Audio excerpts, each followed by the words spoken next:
Right, so I'm getting too old to do this. A few more modifications to the truck. Now, I've added a few more little bits on here, so it does look actually a lot better now. But the main thing that's been changed is what I'm sitting on, is the trailer. Now, if you remember, it had 4 wheels, and they were solid tyres, and they were about 160 mil. So the main tyres on here and wheels are 200 mil. They were quite small, and the reason I had 4, so what I had to do is I had to have the active steering, so the rear wheel steering, so the trailer wheels actually turned with the front truck wheels. The problem is it just didn't work. It kept sliding around the corners. It just didn't work. When I put weight on it, I couldn't get them to turn properly. I tried loads and loads of things, but it just didn't work. So I scrapped it and I started again. I managed to find these tyres. These are full pneumatic tyres. They're really, really, really good. And 3 works better than 4. And because I've got 3, I've got rid of the rear steering.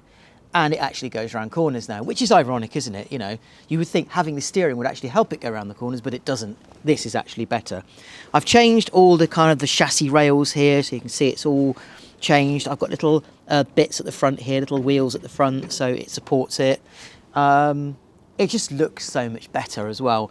I've also added a winch at last. Now, this isn't like a little kind of radio control 1/10 scale winch. I've actually made this one up out of an old Toyota MR2 windscreen motor, wiper motor. And my goodness, has it got some torque. This thing pulls about from a standing, well, it will pull the tank up onto here, and the tank weighs 150 kilos.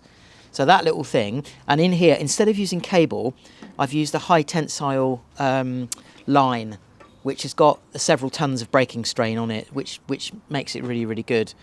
The only thing I've got to sort out is I need some blocks so it pulls centrally, because at the moment it only pulls to one side.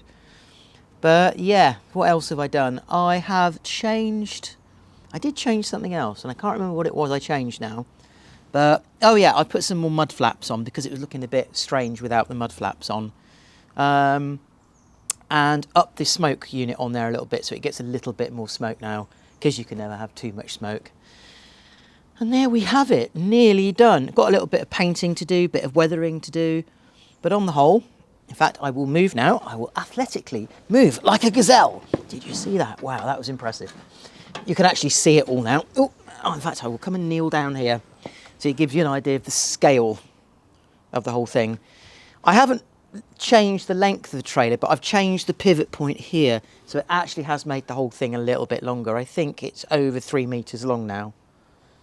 Oh, and an advantage which Mrs. Breaker will be really, really, really happy about, it's much lighter. So the trailer was before about 50 kilos. It's now 40 kilos. A bonus, a win. See you soon.